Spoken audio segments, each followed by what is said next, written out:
To just get it right out of the way, the answer is no. The boys did not fall off. Is it the weakest season? Not to jump the gun, but in my opinion, yeah. The thing is though, when your weakest season is still this good, you have nothing to worry about. The boys season 4 has come and gone, and I have seen things that I cannot unsee. We need to do a serious check on these writers because good lord, how do they come up with some of this stuff? I'm gonna need some eye bleach because this is gonna haunt all of my nightmares in the future. For some reason though, this show has become increasingly controversial and I don't understand why. I've seen way too many people saying that the show has fallen off and is bad now despite doing the same thing it's always done. I'm here to put an end to all that annoying discourse once and for all as I tell you why I think this was a very good, almost great season of television. Oh, and spoilers ahead. It's impossible to talk about the show without spoilers, so you've now been warned. Now, let's get into the review. But here's the thing that needs to be addressed up top. A lot of people who have talked about the show and say it fell off are doing so in bad faith. Don't get me wrong, there are very valid critiques to have with this season, but calling it quote-unquote woke, therefore it is bad, is one of the worst takes I've ever heard. It seems to me like a lot of people have finally realized that the show is making fun of them despite the boys being hardly subtle, and have abruptly turned on the series. The entire point of this show has been using superheroes as stand-ins for a very hateful political party. They use the same buzzwords, they have the same goals. You'd have to be watching the show with your eyes closed and ears plugged to have completely missed that. Anyways, I probably just pissed off a large number of people, but hate has no place on this channel or in the boys. The entire message of this show is to resist hatred and fascism.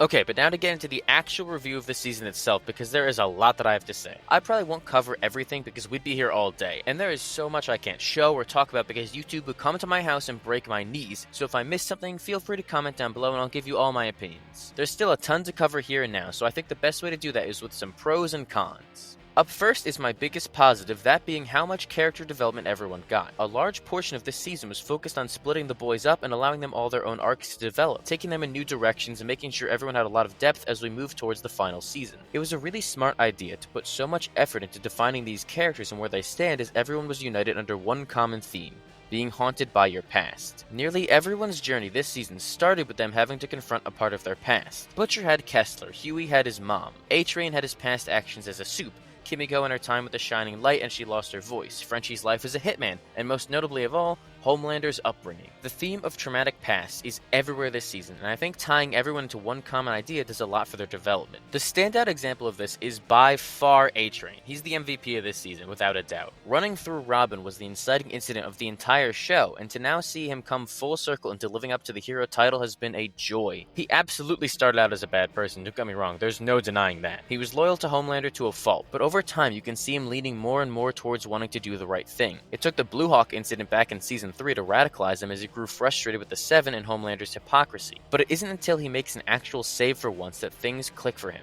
That moment when the kid looks up at A-Train with awe and wonder is by far my favorite moment of the entire season. You can see the gears turning in his head as he finally feels what it's like to do good for once in his life. It's easily the strongest arc of the entire season, and I'm very glad that he got to live to the end of it. There's no way he's surviving season 5, by the way. I'm very sorry to burst your bubble, because they will find a way to stop the A-Train in the most gruesome way, but at least he'll go out a hero. I really appreciated that they took the time to take this character and continue that journey and see it through to the end in a way that I probably wouldn't have seen last season. If you told me by the end of season 3 that A-Train would be one of my favorite, if not my favorite character on the show, I would never believe you. But it just goes to show how good the writing is with his character, to where they can do this redemption arc that feels earned and necessary, and I'm really glad that it happened. I also really enjoyed seeing a very beardless MM step up as the leader of the boys as he actually manages to turn A-Train onto their side. Also, I refuse to call him anything but MM. I'm sorry, but you can't make me call that man Mother's Milk, or even worse, Marvin. They did things Butcher's way for years and it wasn't working, so seeing how MM handles things differently was really interesting to me. I would have loved if he got to take over as the leader full time because he feels the most down to earth out of any character on the show. His priorities with his family are very clear and his leadership skills are really capable. The dynamic between him and Butcher as they constantly butt heads has been really interesting to watch play out, and with them actually looking to be enemies next season, I'm really excited to see where that goes. I could spend all day going over each individual arc and how I think they did good, but we'd be here for way too long. So let me just talk about one more great arc from season 4,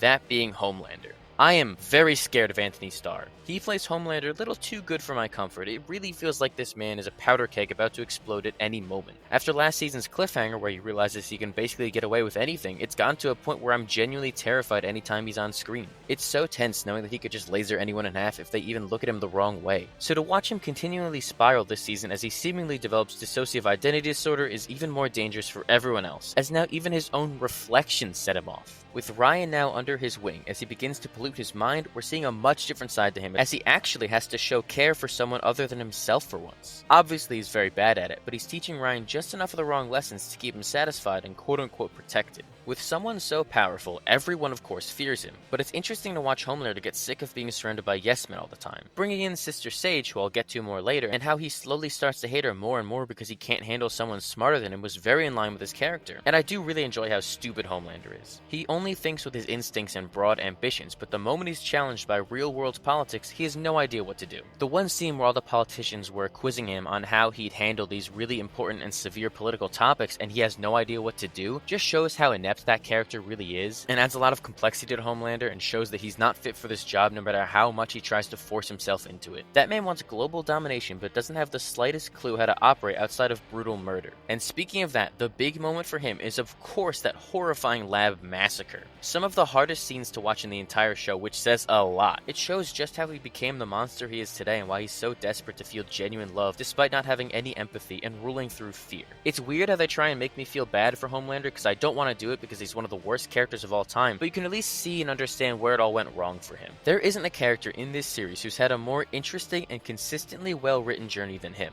Throughout every season, Homelander has always been the most fascinating character to watch and see his growth from someone who's the poster child for a company grow into a power-hungry leader who's trying to take over the world. It's been such a natural journey that we've all seen coming, but the way they're writing it is keeping me glued to my screen step by step, as he does some of the most horrific things imaginable. And maybe the scariest thing this show has ever done is see Homelander in casual clothes. I hated that so much. Please never make me see that again. Only let him wear the spandex and cape, because it just looks so wrong seeing him in normal clothes. That is not a normal person. Just get it away from me. All that being said, what worked best for this season is also arguably its biggest flaw, if that makes any sense. Oh, it doesn't? Okay, just let me explain. While I did love that every character got something to do in their own arc, they were way too separated for the vast majority of the season. To me, it felt very aimless up until the last 2 or 3 episodes because too much time was being spent on solo missions. In a longer season, I think that absolutely could have worked, but when you only got 8 episodes, time is very precious and you have to be careful with how you use it. Take the 3-episode premiere for example. I thought it was a solid start. By the end of them, it was hard to tell what the point of the season would be. The virus plotline wasn't even mentioned and wouldn't be for another 2 episodes. That seemed to be the main endgame of the season, and to introduce it so late is a huge risk that I don't think paid off as well as they hoped. They spent so much time building up these individual stories, and they do work in some aspects, but in building the overall narrative of the season, I found myself wanting more. Take a look at Kimiko and Frenchie's journeys this season. I'm fine with splitting them up for a bit because they kinda teased last season that they weren't committing to the romance yet, but unfortunately their arcs felt very half-baked, so I don't really think that justified the split. While I do love the idea of them bonding more over their past and feeling like monsters who don't deserve good things, at this point in the series it felt a little off for me to add in this unnecessary drama between them tearing them apart when you could be using that story to bring them together. Especially now knowing that the endgame is just putting them back together by the end of the finale. It just felt like a little filler to me, in the sense that they're adding this unnecessary drama to kill time between them so they have something to do this season. And while I like that they tried to give them something to do, when you're just doing this for the sake of it and it's not to service their character arcs, it feels a little like filler. And maybe that's just because the payoff for their individual stories really wasn't there.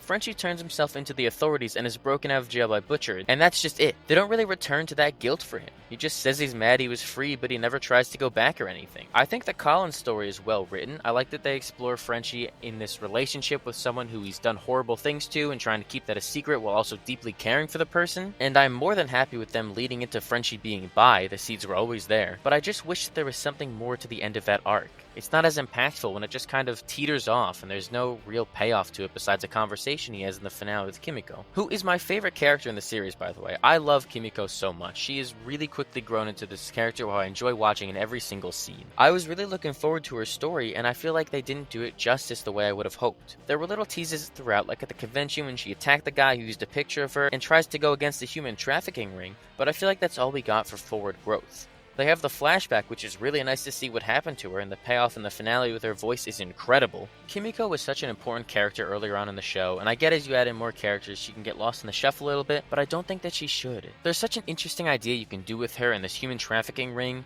when there's such a big focus on characters like Firecracker always pushing out fake news about human trafficking, and then you have a character like Kimiko who's a victim of it. I think there's just a story you can tell between those two characters to tie it together more, and I feel like it's just a missed opportunity not to. I'm obviously very biased because, again, my favorite character, but I just want to see her doing more interesting things. She's so precious, and I'm gonna make the writers pay for making her sad so often. Just look at her. How can anyone want to see that face suffer? If you like seeing Kimiko sad, you are an enemy of mine. I do think that the biggest example of this season trying to do too much with characters individually is that it felt like something was missing, and that was the dynamic between Hughie and Butcher. Their relationship has been the core driving element of this series as he brought Hughie into this insane world after Robin's death. Seeing how they've grown together and against each other at points has been the dramatic tension of the series. So to have them split up for most of this just made this season feel a little absent, if that makes sense. Don't get me wrong, I totally understand why they did it. Butcher needs to be isolated so his insanity arc can work, and Hughie won't be there to guide him back into the light. That makes complete sense, but I feel like it hurt the season a bit. And also a quick sidebar, but the Kessler twist was very obvious, right? He only ever interacted with Butcher and showed up once the brain parasite had taken over. A blind man could see that coming from a mile away. Butcher is very interesting to watch this season.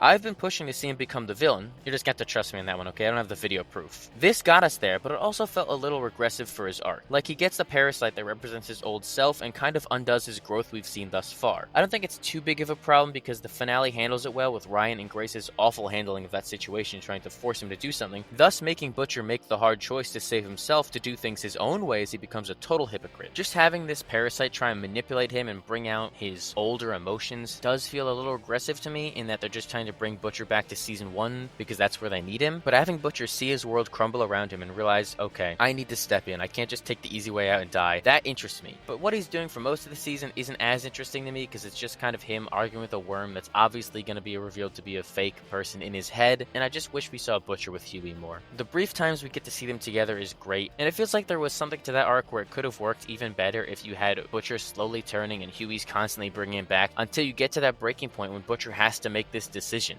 I don't know, I'm just very conflicted about Butcher's arc for the season, even having days to sit on it after the finale. It feels like to me the parasite was a little too convenient setting Butcher up for where they needed him in the future. This season for me felt like it was a lot of setup for the final one, which isn't necessarily a bad thing. They did a lot of work getting characters into specific places so that when we finally get to see how the season ends in 2 very long years, the payoff will hopefully be satisfying enough. But I can't help but think that it felt like it hurt this season a bit. The overall aimlessness held it back from being as good as the other 3, and only when they lock in towards the end is when things really get cooking. In the long term, it's going to lead to a final season where they all can just let loose, so maybe this was all worth it. What do I know? Nothing. The answer's nothing. I'm just a silly YouTuber who doesn't even know how to work a camera. But I do wish that there was more of a common thread laced throughout each episode rather than it only coming in the back half of the season. Okay, too much negativity. Let's talk about something that really worked this season, and that is the new characters introduced. After last season, the 7 was left with 3 members, so it's time to recruit some newbies. We got 2 new soups and 1 recast on the team this time around, bringing the grand total up to 6 active members. They have got to think about a rebrand at this point. I don't know if there's been 7 members on the team since Translucent's death. Up first, Black Noir is back. Noir.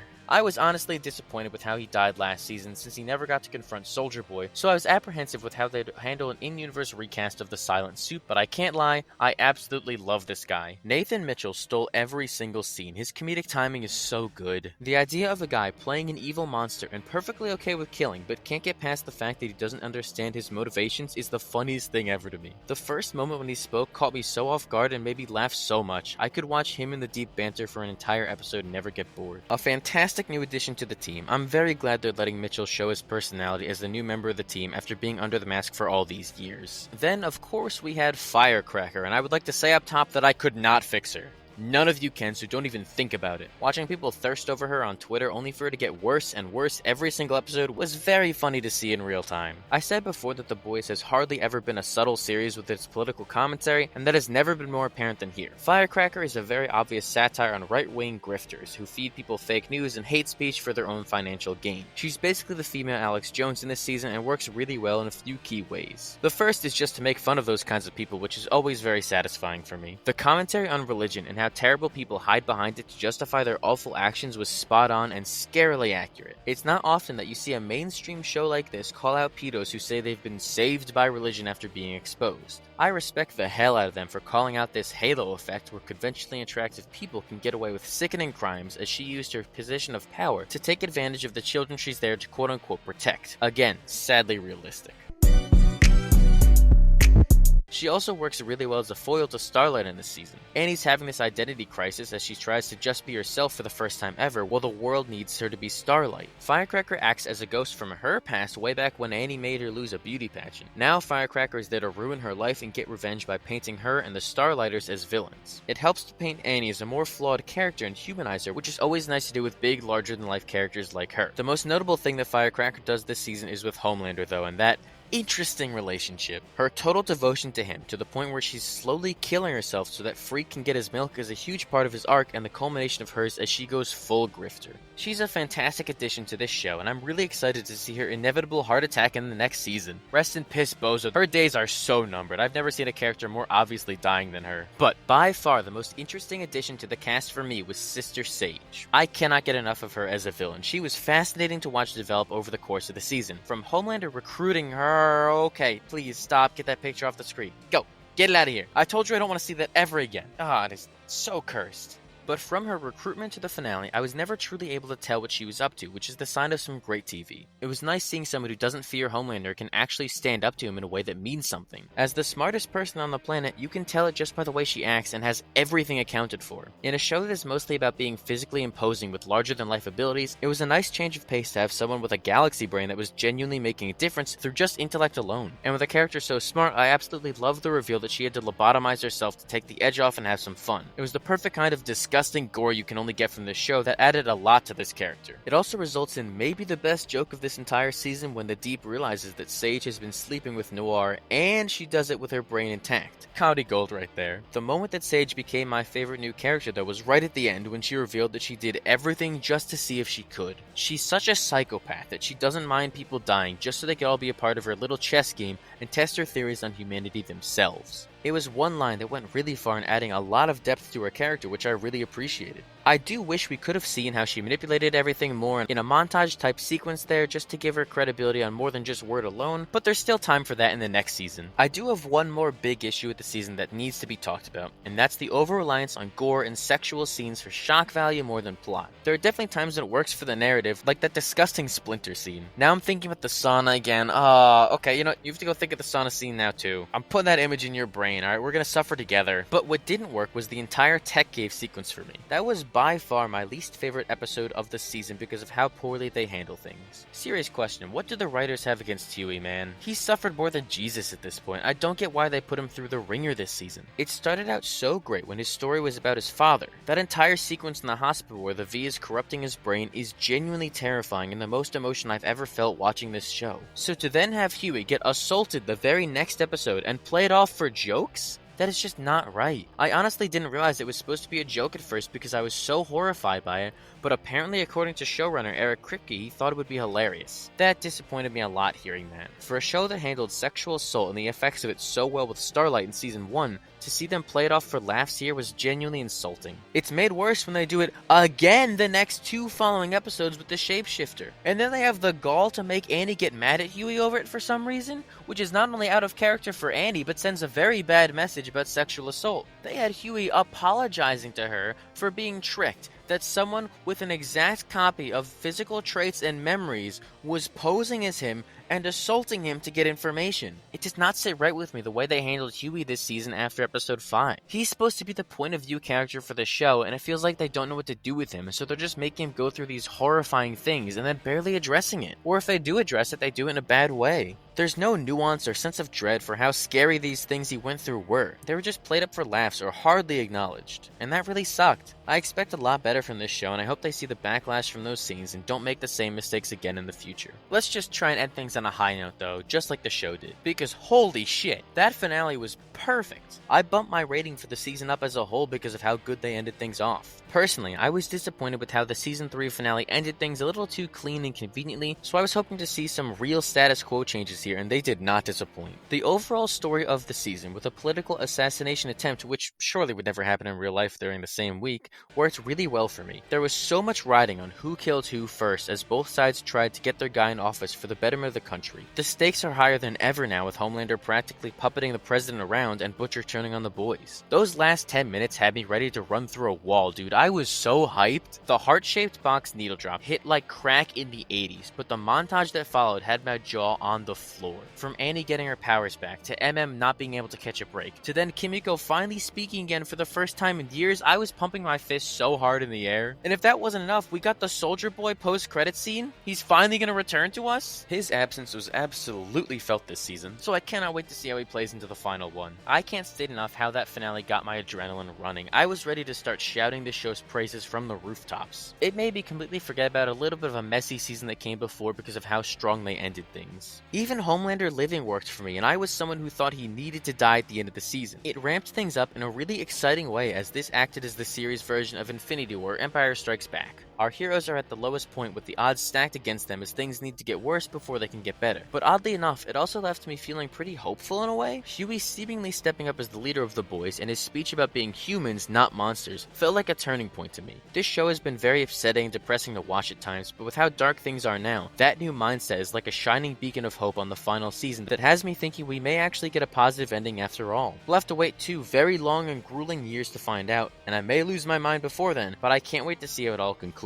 They stuck the landing better than I thought possible here with what I would consider to be the best finale in the show's history thus far. As we now look towards the future at the final season, it's time for a prediction on how I think things are going to end. It's obvious to say that both Homelander and Butcher aren't surviving it, the question is, how does it all go down? I think that the two come head to head, and just as Butcher is about to finally kill Homelander, Ryan is going to get involved. Maybe Homelander threatens him and that appeals to a more human side of Butcher that gets Kessler out of control for a bit. Unfortunately though, that moment is going to lead to Butcher's death as he goes out sad, but in doing so, fulfilling his promise to Becca and protecting Ryan. He can sacrifice himself to save his son, redeeming Butcher in a sense and showing that he's grown from someone who'd rather protect what he loves than kill what he hates. And I think that'd be a powerful message for that character and the best way he could go out. His death would then immediately knock some sense into Ryan, and I think he's going to be the one to kill Homelander. There won't be this big choreographed fight, just one laser beam from Ryan that's going to end Homelander like that, cutting him in half like warm butter. Since the beginning, they've been building him up as the most powerful soup, and it only makes sense for him to get revenge on Homelander for what he did to his mom. I don't know if that's the boldest prediction, but I'm very confident that's how things are going to go. Then the boys can finally release all the dirt they have on Homelander without fear and try their best to turn the public against the idea of him.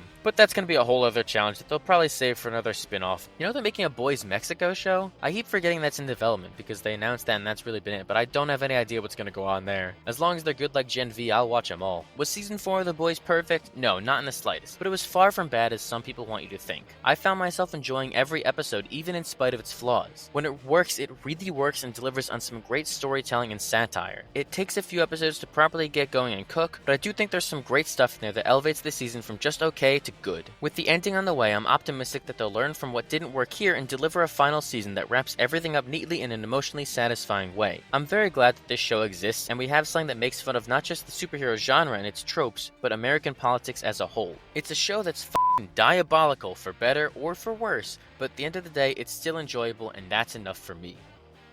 Thank you all for watching. If you enjoyed the video, feel free to give it a like and make sure to subscribe so you don't miss the next one. This turned out to be a lot longer than I expected, but I had a lot of fun writing it and getting my thoughts out on a pretty all over the place season of television. Let me know in the comments what you all thought of it. Did you like the season? Did you hate it? I would love to hear what everyone has to say and continue the conversation down below. And hey, if you want to check out another video like this, you can click right over here. If you don't do it, they just won't release the final season, so you should get on that. We're all waiting on you.